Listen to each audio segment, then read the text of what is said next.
Vamos a recibir a Diego, que afectivamente le damos un cálido aplauso, y que el Señor use su vida.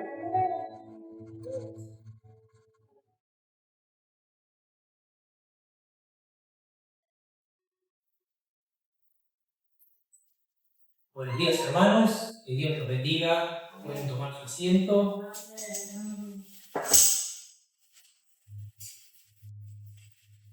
Hermoso domingo nos ha regalado el Señor. Y justamente esta semana pensaba en estas cosas y reflexionaba acerca de estas palabras que se han nombrado justamente en el culto ahora. Es honra, privilegio. Nosotros escuchamos cuando venimos a la casa del Señor, escuchamos mucho esta palabra, honra y privilegio, porque en verdad es una honra y es un privilegio, somos privilegiados de estar aquí en la casa de Dios. Amén. Es una honra. Muchas veces no lo sentimos o no lo vemos porque venimos también de la afuera, de muchas cargas, pero no es que la casa de Dios en alguna manera sea un oasis, porque somos iglesia dentro del templo de la casa de Dios, pero también somos iglesia afuera. Pero cuando nos congregamos, venimos a su casa, venimos en busca de su presencia, y justamente es un honor y es un privilegio poder predicar, servir los músicos. Es un privilegio. ¿Y por qué es un privilegio y una honra? Porque no nos debemos olvidar que estamos aquí por misericordia. Amén. Por gracia y misericordia del Señor. Señor. Esa misericordia que nos ha alcanzado a todos. Por eso hoy estamos aquí.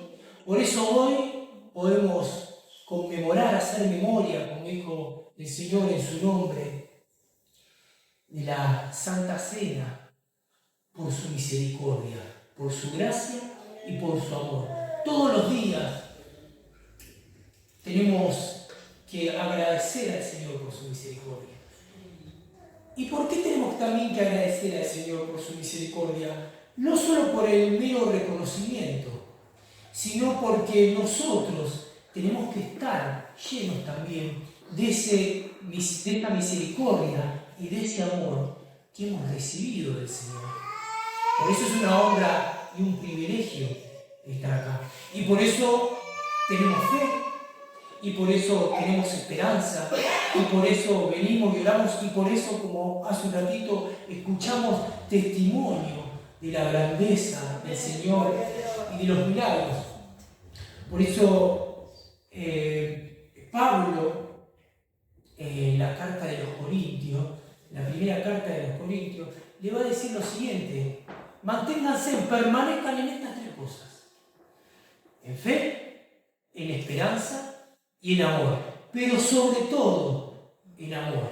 Porque claro, tenemos que permanecer en el amor de Cristo, tenemos que dar ese amor de Cristo. Hay cosas más relevantes y más importantes una que otra. Una es el amor y otra es la misericordia. La misma misericordia que Dios tuvo con nosotros, en la que debemos tener nosotros con los demás.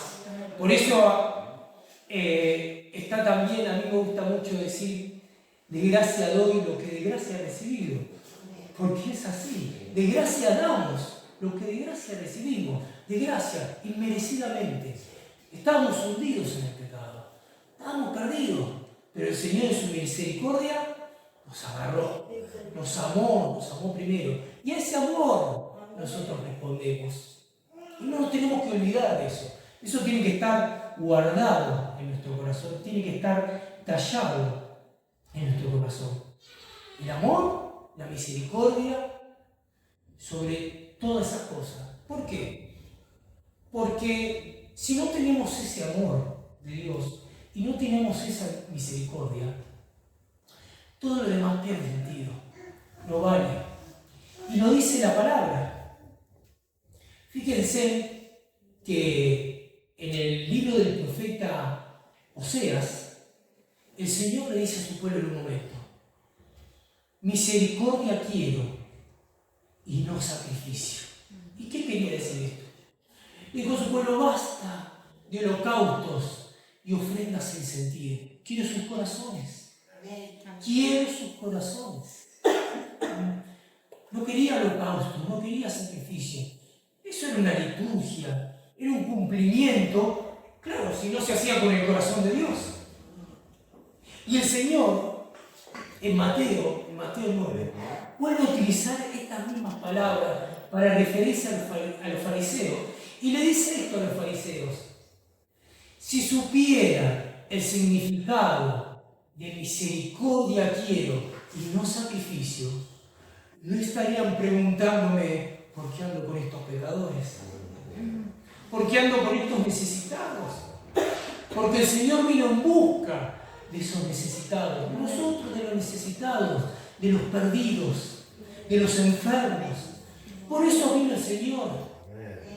Y por eso los fariseos, que cumplían las normas, las leyes, la liturgia, que como dice el Señor estaban en los primeros lugares, pero eran todas acciones, pero si su corazón no estaba alineado al corazón de Dios, ni siquiera eran sacrificios, porque también muchas veces usamos la palabra sacrificio con libertad. Y nosotros creemos, nos engañamos muchas veces, ¿verdad?, que estamos haciendo ciertos sacrificios, cuando el único sacrificio y verdadero lo hizo el Señor en la cruz. El único sacrificio verdadero, el único sacrificio que cambió nuestras vidas lo hizo el Señor en la cruz. Claro, me pongo como ejemplo. Yo digo, bueno, yo trabajo de lunes a sábado, me levanto todos los días temprano, y el domingo me levanto temprano para ir a la casa del Señor. Señor, qué sacrificio que estoy haciendo. Y el Señor me va a decir: no estás haciendo ningún sacrificio. No estás haciendo ningún sacrificio. El sacrificio ya lo hizo el Señor por vos, ya lo hizo Jesús. Porque el Señor no mira las acciones, el Señor mira los corazones, hermano. Y el Señor no me va a decir: qué bien, qué sacrificado. No, me va a decir: y cuando venís a la iglesia, o cuando venimos a la iglesia, ¿dónde está nuestro corazón? ¿Con qué corazón venimos a la iglesia? ¿Con qué corazón hacemos las cosas o venimos a la casa de Dios? Eso es lo que nos va a preguntar el Señor. Por eso el Señor dice: misericordia quiero, no sacrificio. No piense que estemos haciendo un sacrificio cuando no hay ningún tipo de cosa que nosotros podamos hacer que ni siquiera iguale lo que hizo el Señor. Sacrificio sabemos que es entregarse. El Señor entregó su cuerpo en la cruz por nosotros. Ese es el sacrificio. A veces hay un significado, digamos, académico de sacrificio, que es renunciar a algo voluntariamente. Eso es cuando nosotros tomamos sacrificio. Pero en las cosas de Dios, ese sacrificio no corre. Ese sacrificio lo hizo el Señor. En mi trabajo o en nuestro trabajo, o en nuestros quehaceres, poder decir: bueno, me estoy sacrificando por esto o tal cosa. Pero en la casa de Dios, el único sacrificio lo hizo el Señor. Entonces, no hacemos un sacrificio, sino estar acá hoy es una honra, es un privilegio. Servir es una honra, un privilegio. Y estas son las cosas que nosotros justamente reflexionaba y pensaba en este comienzo de año y en esto que justamente ha comenzado, por ejemplo, la escuelita de niños, el trabajo con los adolescentes, con los jóvenes. Obviamente hay una preparación, siempre hay una preparación, siempre hay un plan, hay algo que nosotros hacemos. Pero si a eso que nosotros hacemos, o eso que queremos comenzar aquí en la obra este año, no le ponemos la misericordia, no le ponemos el amor de Dios, va a ser en vano. No va a dar sus frutos, no va a dar su efecto. Justamente nos desanimamos muchas veces por estas cuestiones, porque no vemos el logro. Y es porque por ahí estamos errantes y no estamos poniendo el amor de Dios por sobre las cosas que hacemos. No estamos poniendo esa misericordia que tuvo Dios con nosotros, para con nosotros, en las cosas que hacemos. Y en esto tenemos que pensar. Esto que les comparto es una reflexión de lo que vivimos, de lo que queremos comenzar. Y también pensaba, vaya abriendo su Biblia, en el libro de Samuel, Primera de Samuel. Porque todas estas cosas que pensaba, todas estas cosas que reflexionaba acerca de la misericordia, acerca del sacrificio que hizo el Señor por nosotros, acerca del amor que debemos tener para con los demás, el mismo amor que Dios nos tiene a nosotros. No dejemos de recordar esto. A mí muchas veces me gusta ser repetitivo porque en lo repetitivo es donde nos quedan las cosas guardadas, en donde nos queda a nosotros, donde podemos reflexionar. Es cuando nos gusta una canción y queremos escuchar bien la letra, ¿qué hacemos? La pasamos, una alabanza, la escuchamos, queremos que llegue a nuestro corazón y la volvemos a escuchar porque queremos prestarle atención a lo que dice esa alabanza, esa canción, esa adoración, para que penetre en nuestro corazón, para poder adorar a Dios, como decíamos, con libertad. Bueno, lo mismo pasa con la palabra. A veces hay que ser repetitivo en el buen sentido, para que nos quede en nuestro corazón, como dice el Señor. Guarda estas palabras en tu corazón, guarda sobre todas las cosas nuestro corazón, porque de Él emana la vida. Así que nosotros tenemos que tener esa misericordia, como se predicaba el domingo pasado, el compartir, el tener esa relación con el Espíritu Santo, porque solo teniendo el Espíritu Santo vamos a tener parte del Señor con nosotros. Es la única manera, porque si no, ahí sí vamos a ver Dios allá, yo acá, o el Señor no. Nosotros tenemos parte del Señor porque nos dejó el Consolador, nos dejó el Espíritu Santo. Y si estamos en relación con el Espíritu Santo, si lo deseamos al Espíritu Santo, que es persona de la Santísima Trinidad, tenemos parte con Él, parte con el Señor. Y ahí es cuando nosotros empezamos a experimentar la misericordia, que tanto nos cuesta, y el amor de Dios, que tanto nos cuesta en diferentes circunstancias. Como siempre digo, nosotros somos hijos de Dios, estamos en tu casa, y acá como que sentimos que estamos abrazados por el Señor, estamos abrazados como hermanos, pero cuando salimos afuera y vemos las circunstancias que estamos viviendo, vemos un poquito la calle, la cosa cambia. Y ahí ya no miramos tanto con la misericordia, y ahí ya no miramos tanto con el amor de Dios. Nos cuesta, ¿por qué? Porque a veces nos cuesta también entender la realidad. Y si hay algo que es bueno de leer la palabra, que nos hace ser entendidos en los tiempos. La palabra es reveladora, la palabra es eficaz y también nos hace ser entendidos en los tiempos. Por eso es bueno leer la palabra y meditarla, escudriñarla. Por más que leímos un pasaje 1000 veces, si volvemos a ese pasaje, nos va a hacer entender dónde estamos y cómo tenemos que ser como cristianos y como iglesia, dentro de la casa de Dios y fuera de la casa de Dios. Y acá hay algo, este pasaje, vamos a ir a 1 de Samuel en 8, es un pasaje bíblico muy conocido que se titula Israel pide rey, pero que nos va a hacer entender los tiempos que vivimos y de qué corremos peligro a veces los cristianos cuando estamos, yo soy uno de ellos también, y sobre todo los hombres de la comunidad, nosotros que somos más de las noticias, de qué pasa acá, de la información, bueno, ahora todo, ley laboral, qué pasa acá, qué pasa allá, estamos todos, es algo que nos metemos en ese mundo y empezamos a analizar. A mí me gusta leer los diarios, leer las noticias, estar informado, en general, saber qué va a pasar. Porque sí, obviamente vivimos acá, estamos en Argentina, en este territorio, y también para enfrentar la vida necesitamos tener un mínimo conocimiento de lo que está. Pero eso no nos tiene que correr de Dios. Porque cuando nosotros aceptamos al Señor, lo aceptamos como el Señor de nuestra vida. Amén. Como el gobernante de nuestra vida y como el rey de nuestra vida. Y fíjense lo que pasaba acá, así dice este pasaje. Israel pide rey. Aconteció que habiendo Samuel envejecido, puso a sus hijos por jueces sobre Israel.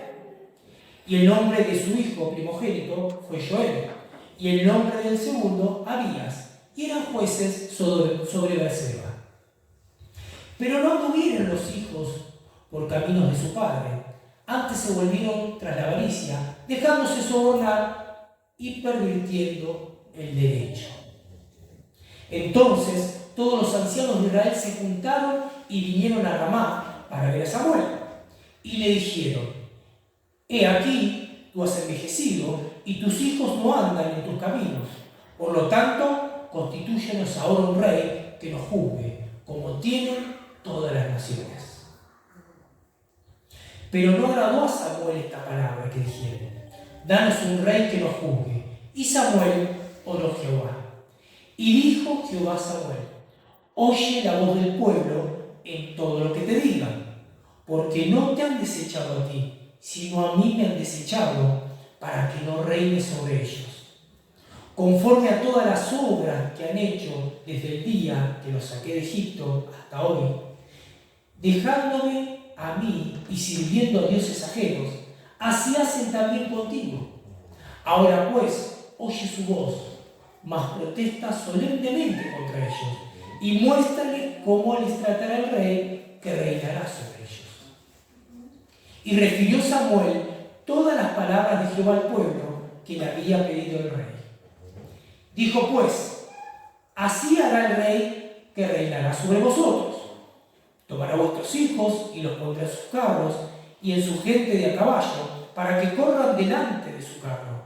Y nombrará para sí jefes de miles y jefes de cincuentenas. Los pondrá a sí mismo a que hagan sus campos y cieguen sus mieses, y a que hagan sus armas de guerra y los pertrechos de sus carros. Tomará también a vuestras hijas para que sean perfumadoras, cocineras y amasadoras.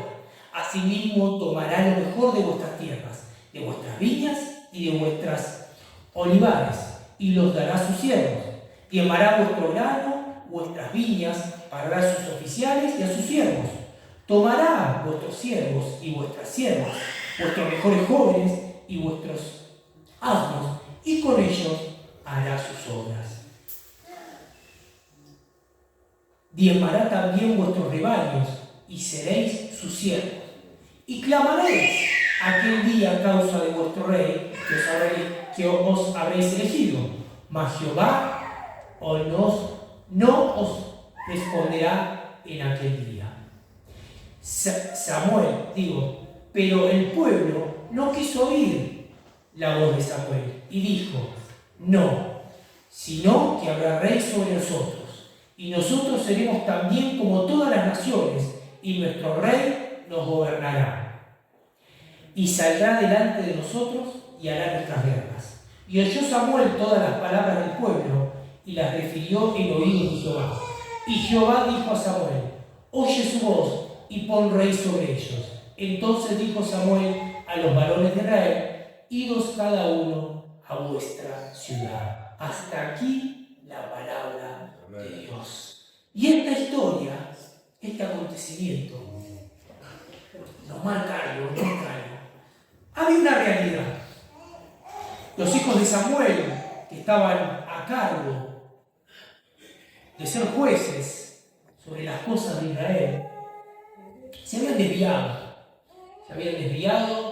Sabemos que era una época donde el pueblo espiritualmente estaba alejado del Señor. Era un pueblo prácticamente muerto espiritual. Siempre, como siempre decimos, hay un remanente, hubo un remanente fiel, pero la mayoría del pueblo estaba mezclado con las otras naciones impías. Y yo digo, bueno, pero si los hijos de Samuel estaban así, la mayoría del pueblo estaba así. Entonces este pedir un rey, por lo que pasaba con los hijos de Samuel, era más una excusa, sino que ellos querían tener un rey, porque las demás naciones querían tener rey. Y ellos querían tener un rey de cara visible, un rey que vaya adelante en la guerra, un rey que los gobierne.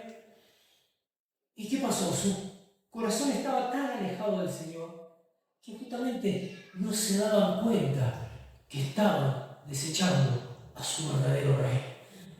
Estaban despojando a su verdadero rey, al Rey de Reyes, al rey, al único rey soberano que tenían sobre su vida.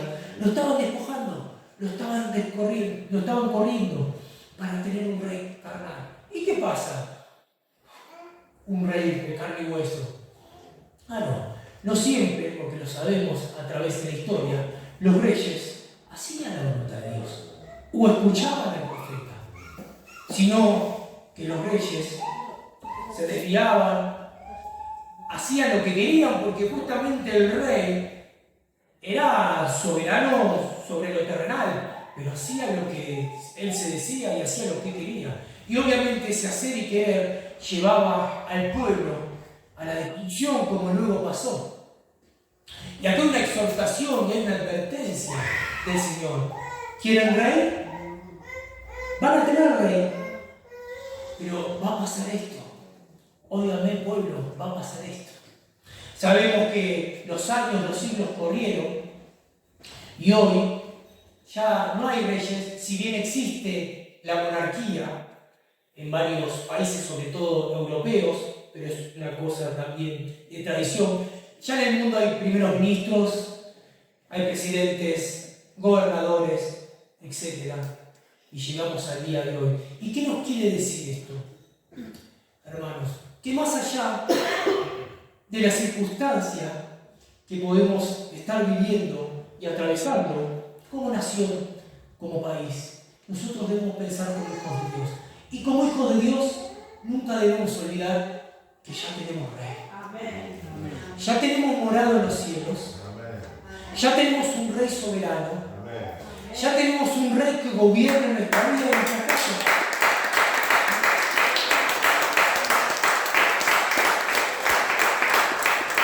Gloria a Dios. Y gloria a Dios por eso. Gloria a Dios que tenemos un rey.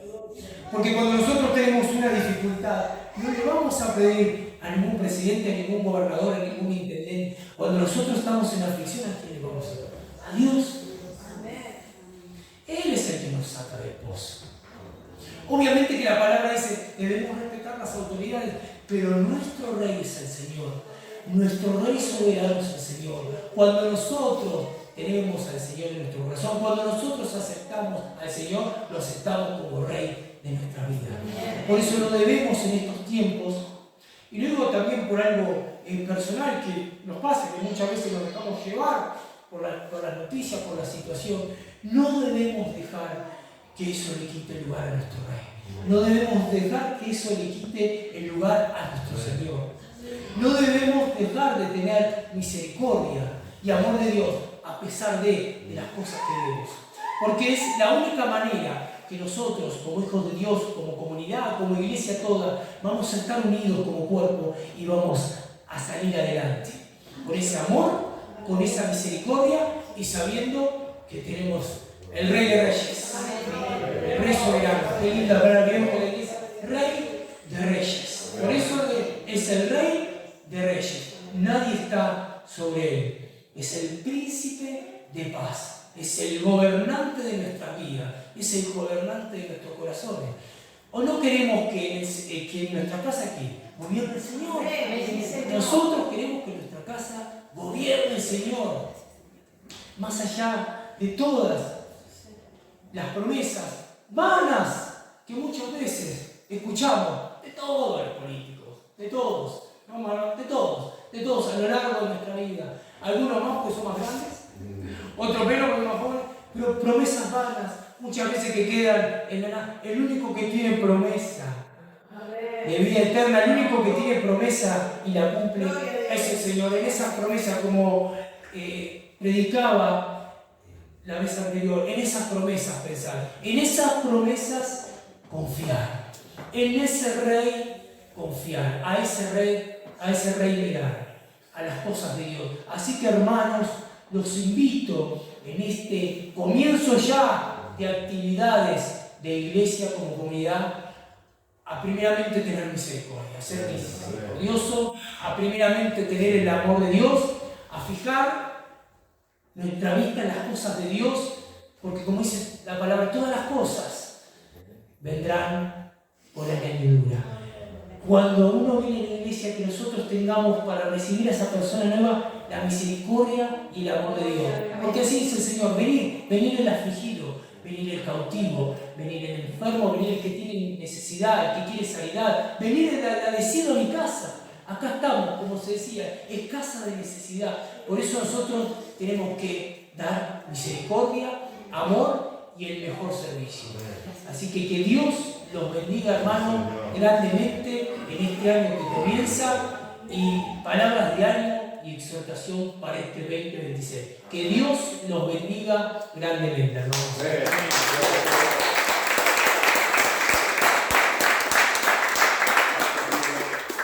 Honramos la palabra del Señor. Amén. Honramos su nombre. Gloria a Dios. Gracias, Señor. Qué hermoso.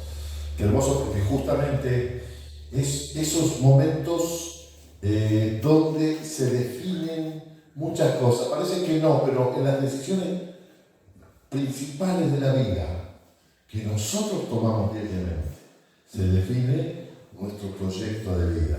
Amén. ¿Hacia dónde vamos? ¿Qué es lo que buscamos? Conocernos a nosotros mismos.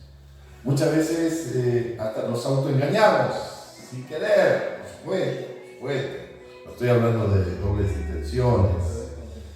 Por eso el Señor dice: poné primero al Señor en todas las cosas.